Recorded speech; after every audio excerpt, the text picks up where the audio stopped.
Sir. Welcome all. In relation to the National Skills Agreement, there are a number of different places we could look, but I think there is a page 8 of Budget Paper 5 has a chart and a lot of dot points, and I imagine it will serve us well for most of the questions.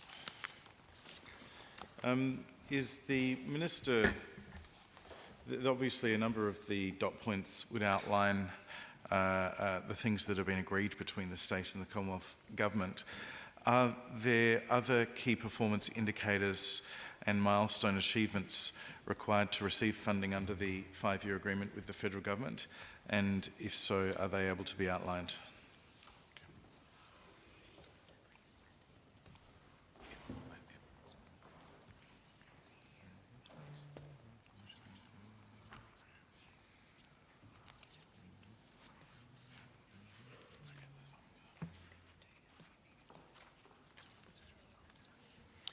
Thank you, Member for Morialta.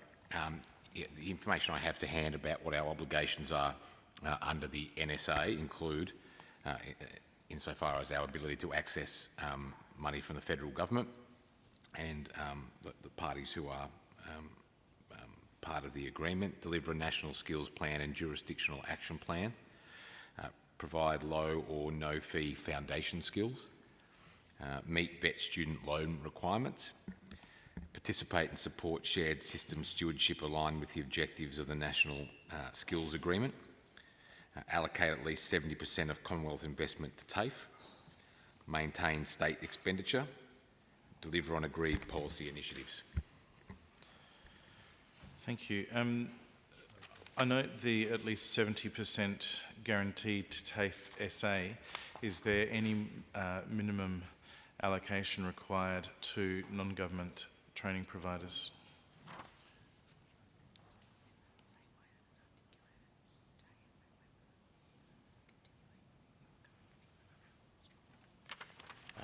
Not from the national or from the Commonwealth Government, but it is, and this is something that the Premier has spoken about publicly, and I have on a number of occasions as well. If we are to, first of all, make a good fist of meeting the skills demands that we have in all sorts of things, including we've spoken about 3-year-old preschool, but things around AUKUS, and then plus all the existing demand that we currently have, we need growth, obviously, and that's not able to be delivered just by TAFE or the public system.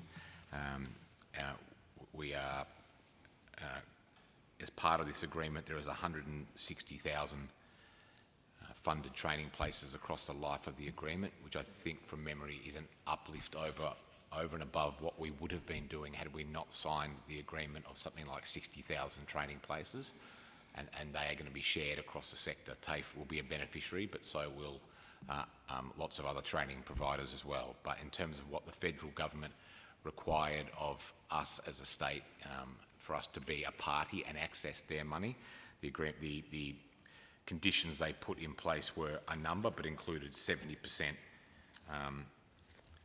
of the Commonwealth investment to TAFE SA. What is our percentage this year? Of state funding? Well, according to the KPI of the skills funding, whether I'm struggling to recall is that aggregate of state and federal funding, but by the measure from which you just read that 70% has to be going to TAFE SA, what's the comparable figure, say this year and last year?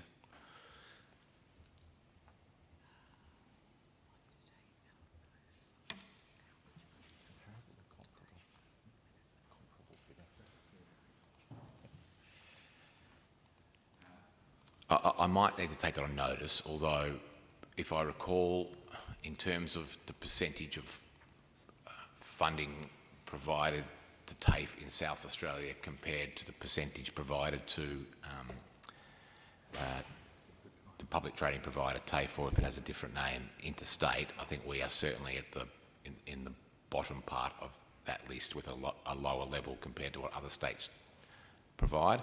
But I'll take it on notice and give you a more specific answer. Thank you. Given the Minister's taking on notice, can I ask potentially two things that can be incorporated into that answer? The first being, are you able to then potentially provide it over the last, say, 4 years? And the second being, each of the last 4 years, I should say, not the aggregate. And the second being, perhaps the definition then on what it is, what are the inputs into that calculation? Because one thing I've discovered in some time of looking at NCVER data is that you can ask the same question and get a number of different answers depending on which inputs you're specifically relying on. I'm interested in the ones that are going to be used to calculate our meeting or not the KPI set by the agreement. Yes, no, I think we can do that, or at least we should certainly endeavour to, and I accept your point that it depends the things that you are including in the calculation as to what figure you come with. But I might just use the opportunity to make the point that the amount of funding for training places in non-government training providers has gone up, not down, since we have come to government and since I have been the Minister. Can I ask, so the amount of funding from the state government, and again, that's not the only input, of course. Can I ask, of the 160,000 training places, is there any requirement, or if not a requirement, is there any budgeted expectation or target on how many of them will be trainees and apprentices?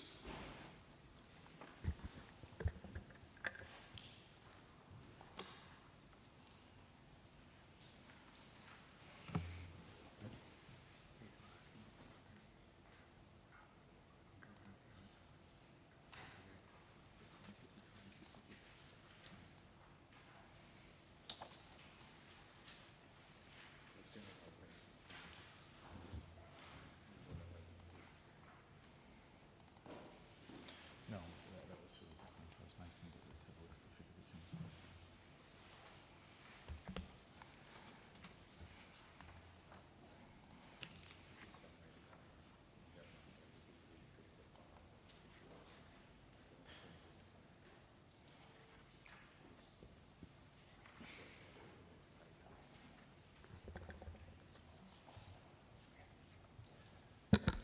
Just having the Skills Commissioner join us, Mr Westwood will have a well-earned break. So Member for Morialta, as part of the terms set by the federal government for the agreement and the funding of the 160,000 training places, there isn't a target for apprentices and trainees as part of that set by the federal government, but as you would know well from the budget papers, and as was the case when you were in government, we continue to set numbers of apprentices and trainees in training, which we have done in the 2024-25 target of 26,500. But in terms of a federal requirement for the 160,000, no, but we'll be looking very closely at what we need in the state context. Out of that 160,000 training places, over the life of the agreement, obviously the KPI we've talked about is that 70% of the funding will be delivered by TAFE SA. What proportion of those 160,000 training places are anticipated to be delivered by TAFE SA? Just to clarify, it's 70% of the federally funded component. 70%. Oh, okay, right. Yeah. So that's slightly different. Yep. So 70% of the federally funded component is to be delivered there, but that doesn't obviously include the state-funded component. Nevertheless, what proportion of the training places are targeted or budgeted or anticipated to be delivered by TAFE SA, and what proportion by the non-government providers?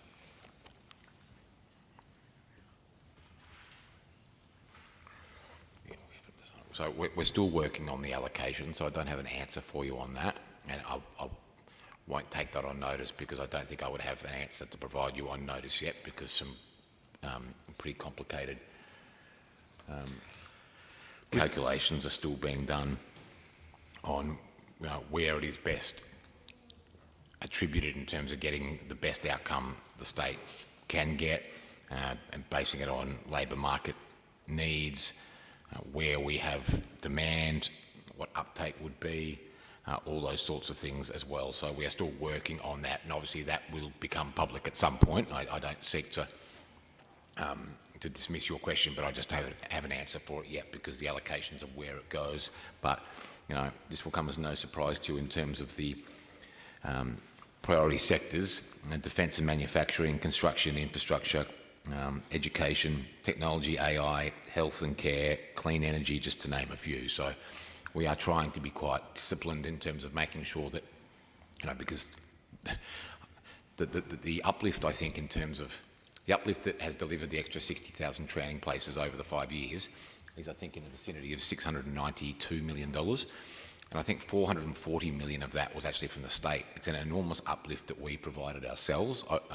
and greater than the uplift we received from the Commonwealth Government. And for that reason, we are being very deliberate and precise in working out where they are used so we get a really good return on that money, because it was a significant impost for us. Can the Minister advise, and he listed some of the key areas: early childhood, defence and so forth, and some of them are blindingly obvious and long-term projects for our state that we clearly need to improve our workforce on. But sometimes things change more quickly than that. So should the state identify new or innovative opportunities that we need to change our priorities, does the national agreement give the state government the flexibility to do that, or do we have to get any such priorities agreed with Canberra? Excellent question, and absolutely it does, and we were incredibly firm on that because it's a 5-year agreement, as you pointed out, and we are in, I think, what they refer to as a dynamic space at the moment where things are moving and changing a lot, and I certainly wouldn't want to lock the state into priority areas in perpetuity that could change quite quickly. So we absolutely have that flexibility to move things around. Just quickly looking at the dot points on page 8, if the first one we've dealt with, the second one is the $62 million for quality training, including a boost to audits and investigations, and so forth. To whom is this $62 million going? Who's conducting the audits and investigations?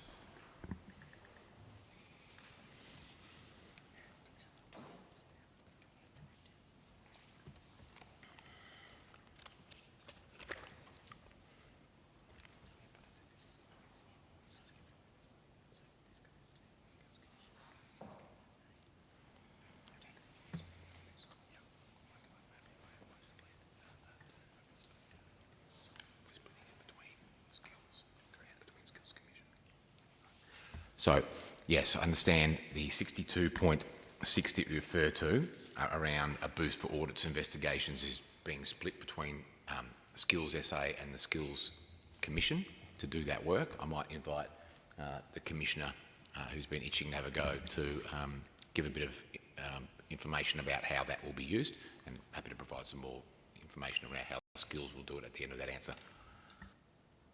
Thank you, Minister, and thank you for the question too. So in relation to the South Australian Skills Commission's component of that total funding, it's $36.32 million for the Commission, and that relates specifically to our refocusing around apprenticeship and traineeship compliance. So we have an expansion of FTE to meet that functional requirement. We intend to expand on existing initiatives that have been underway since the formation of the Commission in 2021, but we are bringing in considerable amount of enhancements around having more of an active compliance approach for the Commission, and that's based off an understanding that's come from the work that the Minister's led nationally around non-completions, and that 65% of respondents to that work have stated that the reason they're not completing apprenticeships and traineeships is because of workplace conditions and the experiences that they're having whilst on the job. Was there another aspect to the... I pass to Madeline Richardson to give some perspective about how Skills will be using its component of the 62.6. Thank you, Minister. We have a really strong focus on ensuring really high quality in the training that's delivered in South Australia. As part of that, we conduct an active audit campaign. We undertake proactive education. We, of course, regularly communicate with the Skills Commissioner about the Commissioner's priorities and have a strong focus on that through our compliance activities as well. We also ensure that the way we structure and approach our funded activities agreement is fit for purpose. It's responsive to maintaining those really high standards of quality. So between sort of active auditing, between proactive education and ensuring that we've got sufficient resources to undertake those functions as well. Those form, I guess, key elements of our really strong focus on quality and compliance. And part of that is also ensuring that we're working closely with providers to increase and enhance their levels of offering quality training too. So there are, I guess, a couple of examples of where we are proactive in the audit activity that we undertake, and where we do identify an issue, we will need to undertake more detailed investigations. Those are sometimes things we can do ourselves, and on occasion we might need independent support to do that as well. And the Commissioner has spoken about key functions undertaken within the Commissioner's remit. Member for Unley. Thank you, sir. And you detail the increase of FTE resourcing within SA Skills Commission up from 13.4 to 27.6 for the 24-25 budget. And can you advise whether the FTEs are from staff existing within the Department for Education? Just have the budget line again, just so we can find it in the papers. It's Budget Paper 4, Volume 1, page 173. And basically, it's the Skills Commission has the numbers there under the workforce summary.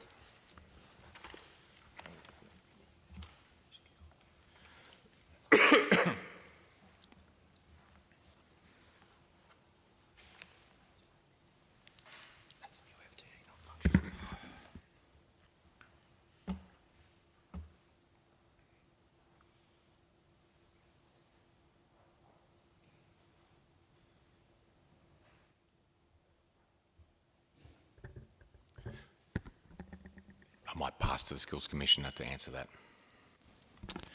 Again, thank you for the question. So that FTE is from the functional realignment of the existing traineeship and apprenticeship services division that sits within Skills SA. That division is being relocated to the Commission and will sit within my management structure from 1 July, and that's the FTE alignment relates to that process. Okay. And can the Minister advise how many FTEs currently sit within the Skills and Workforce Unit within the Department of Education after the MOG change?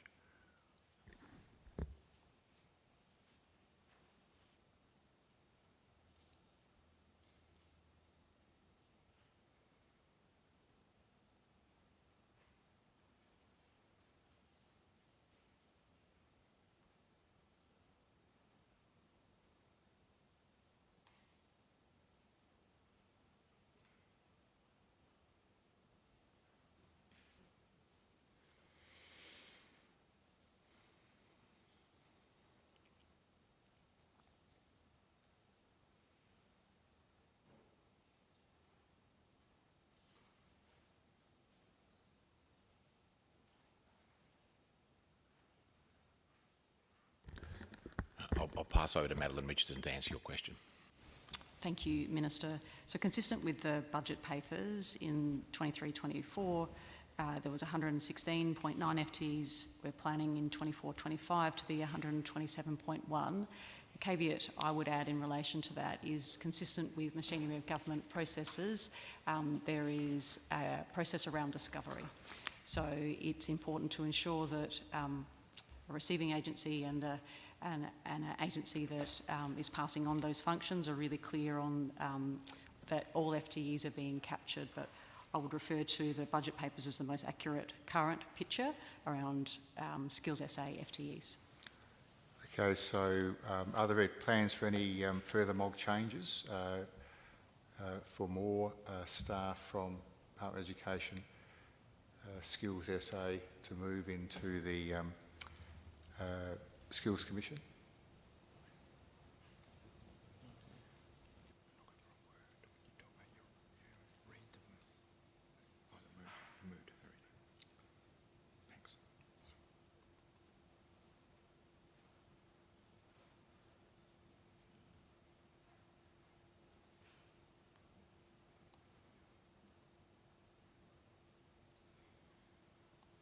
We might, Member Unley, there's a couple of moving parts here around the machinery of government changes to which you refer, and then some functional realignment stuff, which I think is happening parallel but is separate to that. I might get Madeline Richardson to speak to those two and provide a bit more clarity.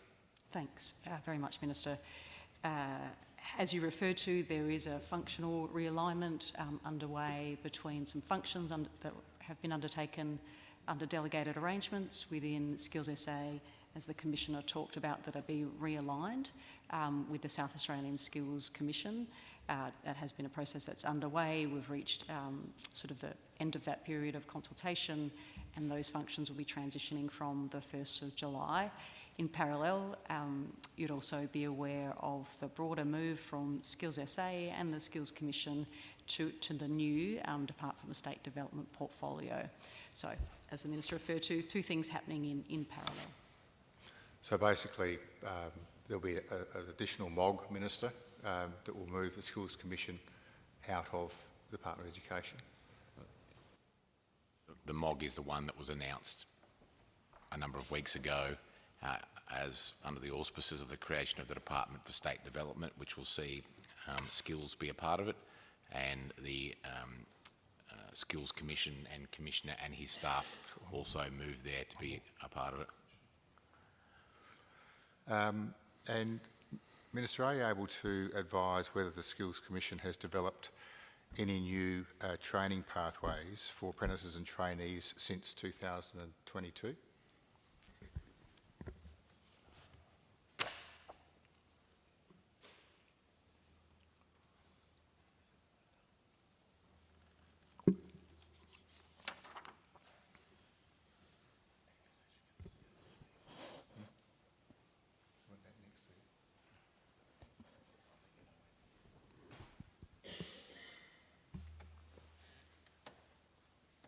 Next question will go to the member for Waite, who's tried to get my attention for a few moments.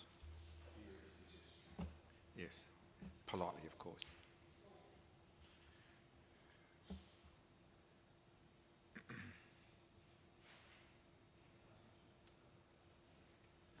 Pass over to the Skills Commissioner to answer that question. Just seek some clarification. When we're talking about accreditation of pathways, are we talking about Australian Qualification Framework qualifications that apprentices and trainees undertake, or are we talking about the TAP schedule? Well, for example, previously the Skills Commission was able to deliver with NECA and the union a double apprenticeship in electrical and refrigeration. Correct. And so my inquiry is really whether whether any more pathways have been delivered for industry, developed for industry in the last 2 years with the Skills Commission. I can answer that. The answer to that is yes. So in relation to the dual apprenticeship model, we've just recently announced with the Motor Trades Association a series of dual qualification, dual apprenticeship outcomes across light mechanical, heavy mechanical, and auto electrician. So that's the combined arrangement for those pathways. And it's very similar to the model that was put together with NECA and run by PEER in the sense of a 5-year program, and we have declared that on the TAP schedule, which is of course our apprenticeship and traineeship register. So that's one example of a recent dual trade outcome that the Commission has endorsed and ratified. Member for Waite. Thank you, Chair. Budget Paper 4, Volume 1, page 184. It outlines the release of South Australia's new skills policy.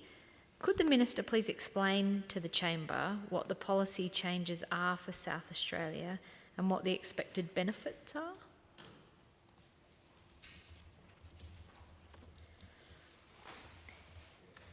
I shall. Thank you. Thank you, Member for Waite, and I am very happy to do that and to talk about the policy on skills that we released very recently. It was a long time in the works. A lot of effort went into crafting it. Some of the key reform areas that we have included in it, a stronger focus on completion rates through a number of different pathways. And by that I mean well-being of the people undertaking training is one of them, and it's there because it keeps getting brought up by employers, by RTOs, by GTOs as the reason that people quit or cancel their qualification and don't complete it. I think there's a fair bit of data around now that shows that that is accountable for a big chunk of those who don't go on to complete is around their own well-being. And I think the skills and training sector, all those fantastic institutions, whether they be public or private, that provide training in our state, need a bit of assistance in doing that, because I don't think it was something that was regarded as their core business in years gone by. That was just the way the world was, and the world has changed, and I have made it clear that I think there is a need for us to step a bit more into that space and assist, and I want to give credit in this answer to Madeline and her team. We put our hand up to lead the national piece of work on improving completion rates, which was an excellent piece of work. Sometimes these kind of reports or investigations end up being heavily bureaucratic and not the kind of thing, to be honest, that the actual sector itself or people working out at the coalface would pick up and use. And I think Madeline and her team did an excellent job of keeping it really practical around things that not just South Australia is doing and wants to do more of, but other states should do as well. And it's important because we only need to move the dial on completions a little bit nationally to get an enormous increase in qualified workers, whether it's apprentices or trainees or whatever it might be, because such is the throughput that a percentage increase of 1, 2, 3, 4, 5% actually results in a lot more coming out the other end, who are therefore able to get work in all those in-demand areas. The other part of it was ensuring quality and integrity of training providers. That's important. We need confidence in the system. There needs to be confidence in the system for those students who are seeking to use it to get themselves skilled up. There needs to be confidence in it for the parents of those people, particularly, and the Skills Commission has touched upon this already, particularly the parents of young apprentices and trainees, who are vulnerable people often in the workplace, who have in some cases been taken advantage of, to make sure parents are confident sending their young person off to be an apprentice or a trainee. And of course, got to have confidence by employers and industry. They've got to have confidence that what's coming out the other end is what they need and has the skills. And I've got to say, one of the things I very much enjoy about having these two portfolios together is kind of being able to look at that continuum from high school. And in the last session, we spoke a bit about EIF and AIF being crafted in response to employer requests, and then continuing that work in terms of making sure that what is in our training packages is a reflection of what employers need. Because the moment we slip out of alignment there, we have an enormous problem. And given the targets we have in so many areas now in terms of producing more skilled workers, we don't have capacity to get that wrong. So I'd again commend Mads on her work, but also the broader skills team and all those who put a lot of effort into putting this policy direction together and the skills policy. I think it's important, especially important now, given that we do have the $2.3 billion National Skills Agreement, biggest uplift that we have ever seen in skills money. I want to make sure that we get value for money for that taxpayer dollar. We use it wisely, that we get outcomes, we get qualified staff in the areas that the state most needs them. To do that, we have to have a really strong policy guiding document that sits next to that, which dictates what the priorities are for us, akin to the 20-year infrastructure plan we have in education, to make sure that, unfortunately, the much smaller amount of money we have at our disposal there is also put to where it's needed most. Member for Unley. Just a supplementary, you referred to the exploitation of apprentices and trainees. How many investigations have there been and how many employers have lost their approval to have apprentices in the last 2 years?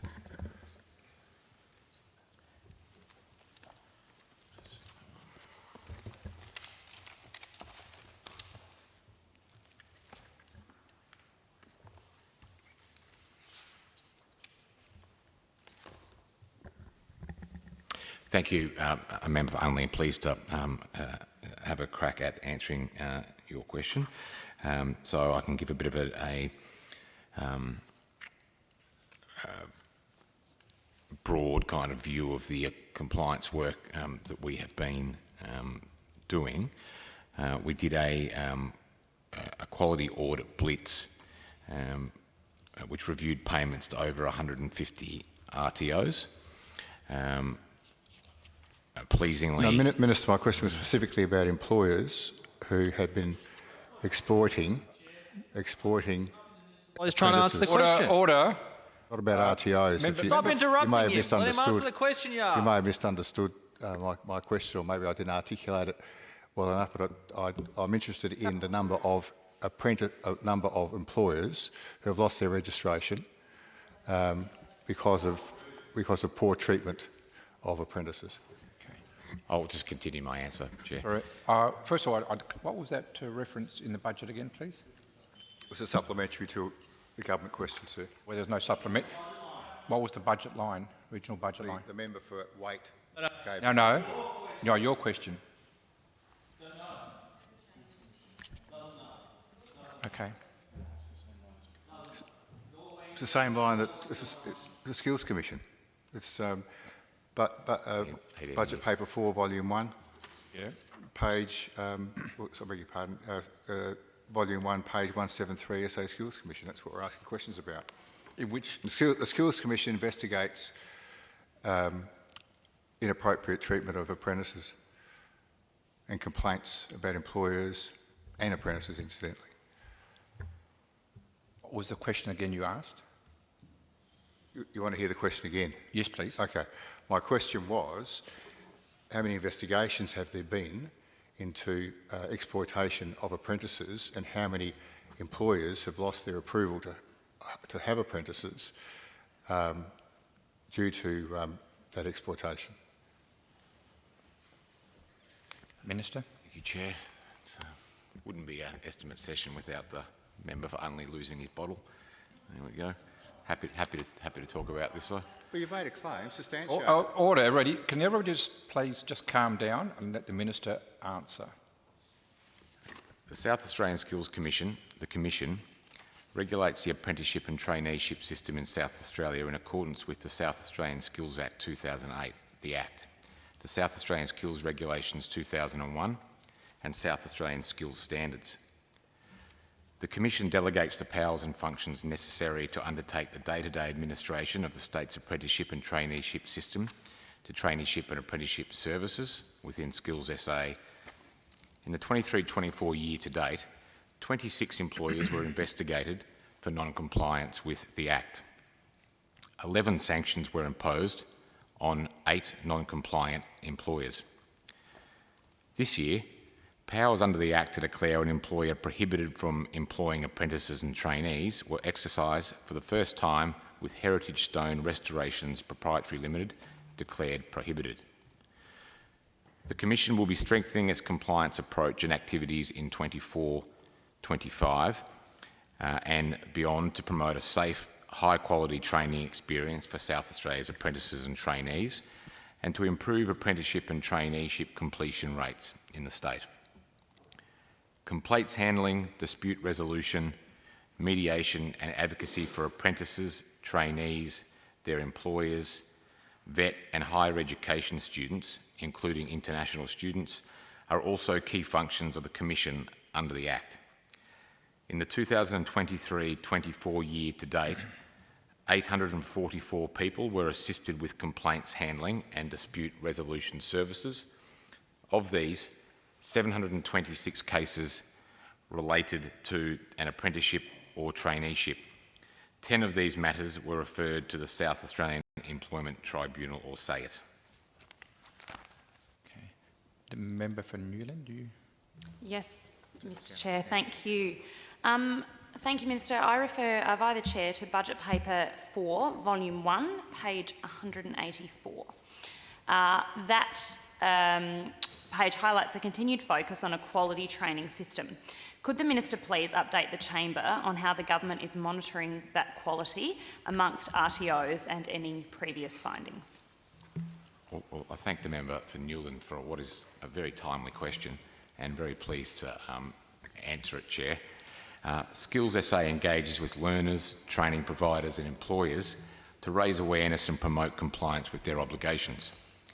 Non-compliance is identified through audits and proactive monitoring are investigated by Skills SA and failures are addressed. The Quality Audit Blitz reviewed payments to over 150 registered training organisations. Of these, 83%, so a very high number, or 131 RTOs, were found to be compliant with their funding agreement. 15%, or 24 registered training organisations, were rated unsatisfactory and formally advised of corrective action to be taken. Where corrective action is still to be taken, funding of approximately $200,000 is being withheld. The remaining 2%, or just 3 RTOs, were the subject of further investigation. There are 2 other significant investigations that are still underway with records and payments under active review. Following the Blitz, 56 providers rated as marginal or unsatisfactory were contacted to provide them with either educational advice or with tailored feedback on areas for improvement as appropriate to ensure they comply with their obligations for contractual compliance as a result of their audit outcome. Skills SA is assuring quality and compliance through proactive education monitoring and outreach to prevent non-compliant behaviour before it causes harm, supporting employers and training providers to understand their obligations and demonstrate compliance. Chair, I think this is obviously important work. It goes hand in hand with the work the Commission has done around making sure that apprentices and trainees are treated well as part of their at their workplace as part of their apprenticeship or traineeship. And of course, the aim of the audit blitz is to, if issues were identified, and pleasingly issues were only identified in a very small proportion of RTOs, 83% were found to be compliant, which is excellent news. But the idea of the blitz is not so much to be punitive, but to work with those providers if issues were identified to make sure they can be addressed, and then they can then be counted in the percentage of compliant providers. And it goes back, I think, to the answer I gave not long ago around confidence in the system. These things are all about confidence in the system, not just for students, but also the families, particularly of young students, and for the employers who are either hosting those apprentices or trainees themselves, or employers who are relying on those qualified workers to come through the system and take one of the vacancies that many of our employees have. So I'm hoping that this excellent piece of work will mean that we can have an even higher percentage in the compliant category, and will contribute to overall levels of confidence in the South Australian skills and training system. Member for Moriarty. Yes, sir. Go to page 186 and looking at the activity indicators, which is government expenditure per annual hours of vet delivery. The Minister answered a question from the member for Waite before about the government's training policy, or skills policy. That skills policy is very full-throated about putting TAFE at the centre. It has some pages on TAFE, then it has a page or thereabouts, or half a page on the not-for-profit sector, and then it has a small component on independent providers, basically filling up where TAFE and, to a lesser extent, the not-for-profit sector aren't able to support the system as it needs, then the independent providers are part of the system as well. That's how I would characterise those pages in the policy. In regards to this budget line, it has $21.32 as the government expenditure per annual hours of vet delivery for 23-24. Is the Minister able to update the House as to the comparative cost of the average, or the average subsidy paid to TAFE SA, and alternatively the average subsidy paid per hour to non-government training providers in 2022-23 and 2023-24?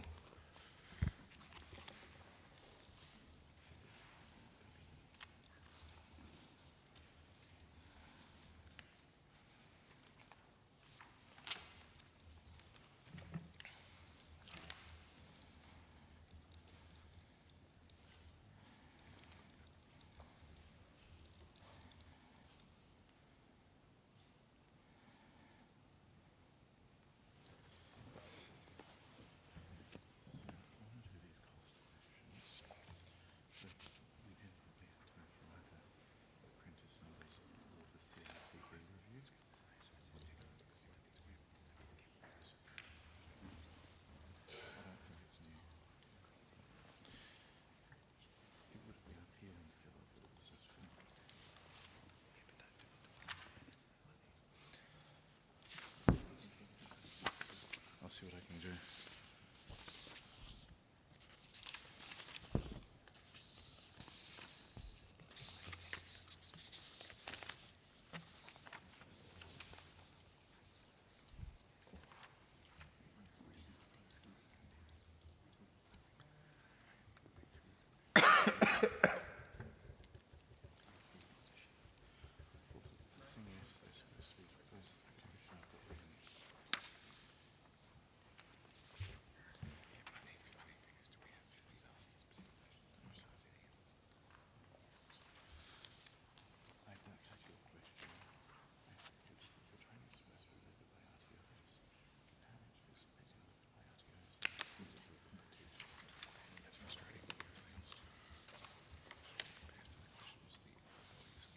John, when did you want to do the omnibus question? Next session.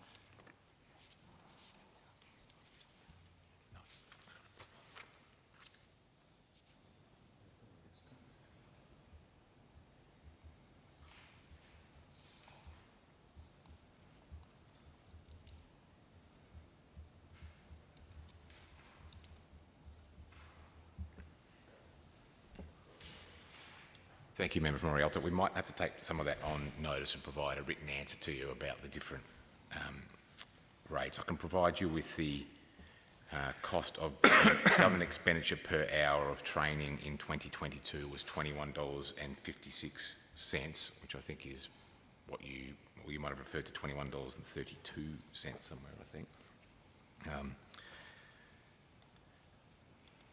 This says that $21.56 was the 22-23 figure and 21.32 is the 23-24 figure, but I'm sure the department can double check.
Member from Morialta, while I'm getting an answer to that question, can we perhaps add some extra information to an answer given by the Skills Commissioner previously in response to a question from the member for Unley about machinery of government and functional realignment? Sure.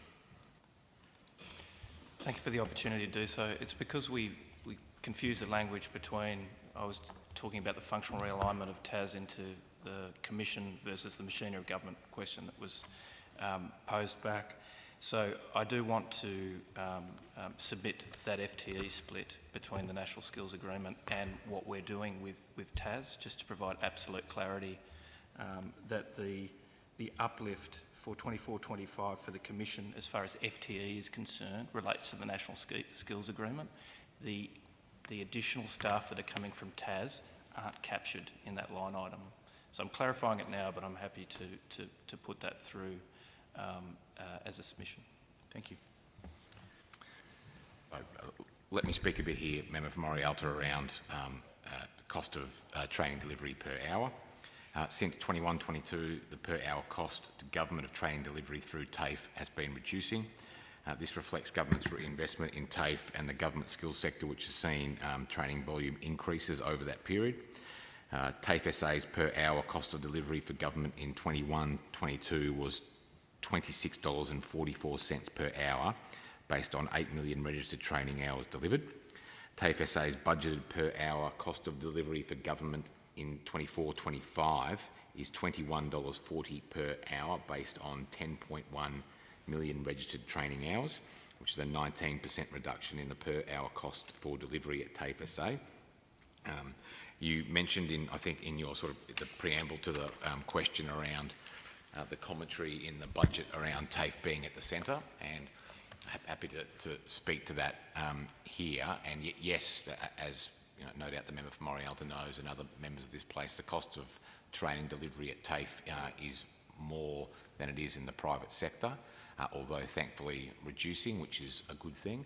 But there are, of course, a number of things we ask of our public training provider, and so we should, that we don't ask of either not-for-profit or for-profit training providers. And one of the ones that I'm always struck by is, of course, the footprint or physical presence of TAFE in, I think it's about 30 campus locations around the state, including some very, very remote places. And I've been to the Pitjantjatjara campus, which is, I think, would have to be our most remote campus in South Australia, if not the most remote TAFE campus in Australia.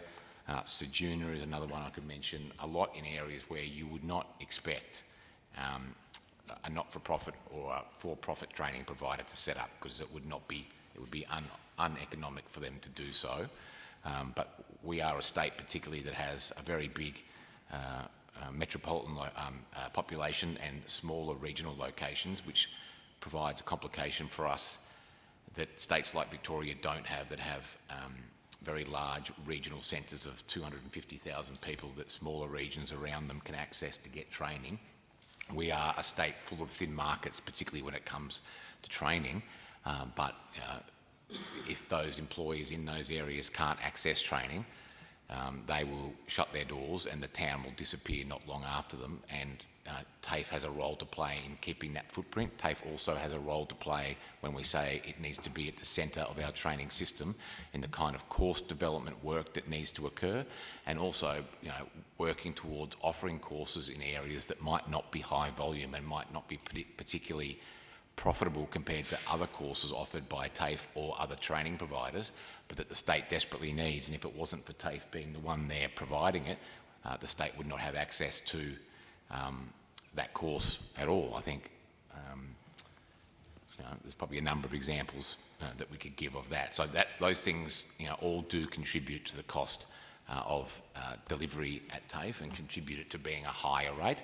But as I think we have shown, there are things that we can do to get that TAFE per hour cost down, and I'm certainly focused on doing what we can to make it more efficient in that sense.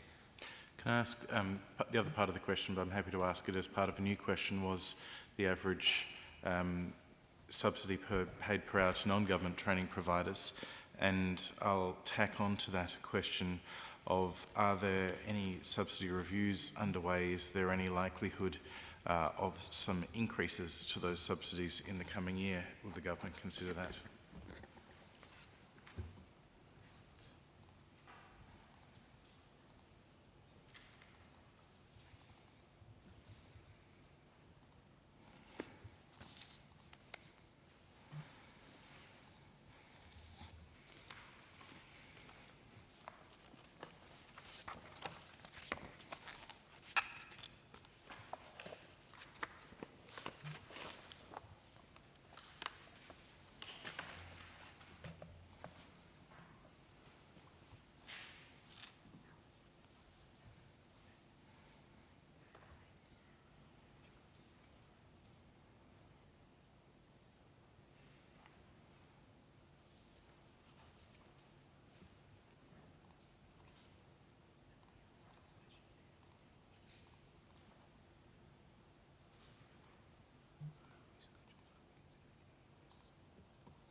Thank you for your question, Member for Morialta.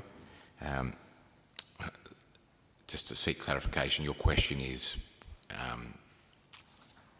are there other reviews potentially underway looking at the subsidy provided to non-government training providers? Yeah. Yeah. So I think that's a piece of annual work which is done currently, where that is reviewed and will continue to be done. Certainly it's something that is raised with me by training providers all the time around that, and I would expect them to do so. I think in the 2 and a bit years that I've had in this role, we've made a few significant commitments to certainly the not-for-profit training providers and bringing back the capital grants scheme that we have, and we've already undertaken one round there when it was a healthy level of applications, which was good for good projects, and there'll be another round, I think, coming soon. So one of the things I heard loud and clear when I was the Shadow Minister was that both state and federal governments used to be involved in supporting those not-for-profit providers who invest everything that is made back into their training provision and into their capital equipment, with the cost of some larger items. The example that was given to me, I think, by Simon last from the Construction Industry Training Centre was when they need to change over the crane they use for training, it is a cost that they can't bear. So that was in response to that. But obviously the subsidy level is, a area of interest for every training provider outside the public one, and I certainly support us continuing to do the annual training reviews, and where we can, supporting them with increases where that is possible. Member for Waite, you've been waving at me. I assume you've got a question? Yes, please. Budget paper 5, page 8, highlights a $2.3 billion investment in skills as part of the National Skills Agreement. How is the government ensuring students enrol in the apprenticeships and traineeships the state needs?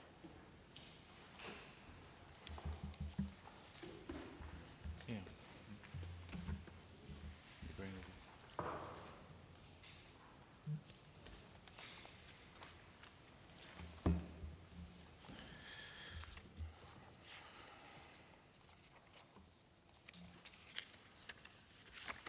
Thank you, Member for Waite, for your question, and an important question is too. And I've said in answer to a few questions today around, given the skills, national skills crisis and the skills targets that we have in our state around a whole heap of projects, AUKUS as an example, we need to be, I think, quite disciplined in terms of making sure we direct the money going towards subsidising training courses through the National Skills Agreement, for instance, to where the state really needs them and priority areas for the state, and that is a tricky thing to do, and in no small part the reason that we haven't done those allocations yet around where they will all go, because it's quite a complicated piece of work that we need to do there. But, you know, it provides us with an enormous opportunity, you know, the skills agreement, if we get it right, for, I guess, seeing the full benefit of those projects which are coming online, but including, you know, existing demand, particularly in areas like construction, with the job ahead of us in terms of building more homes, for example. We already have existing skill shortages in those areas for a lot of traditional trades that we'll need to address as well. So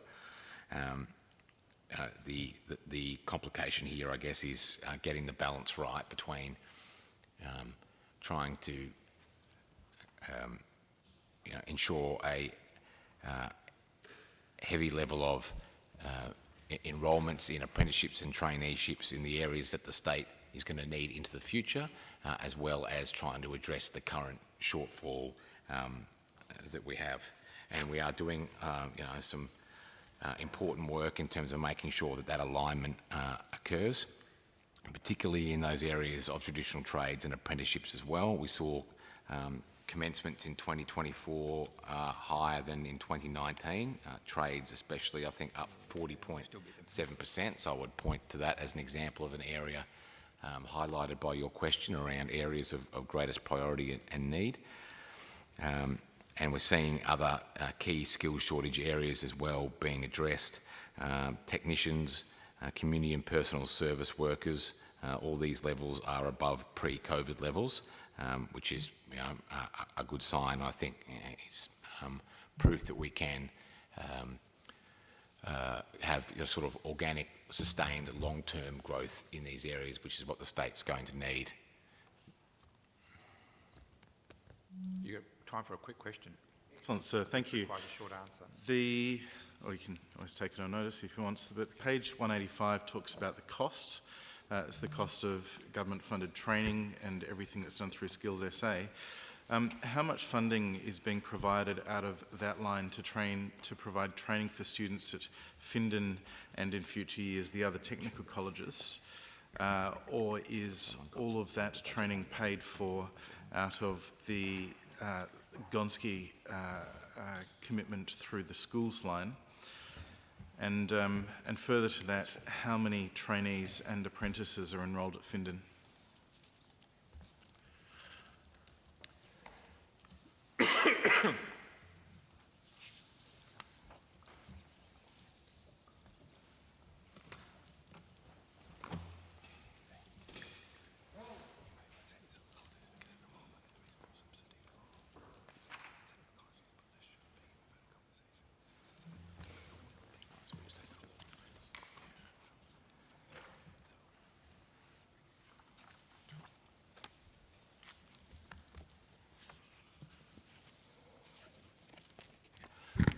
Thank you for the question. We'll take it on notice and come back to you with an answer on those points.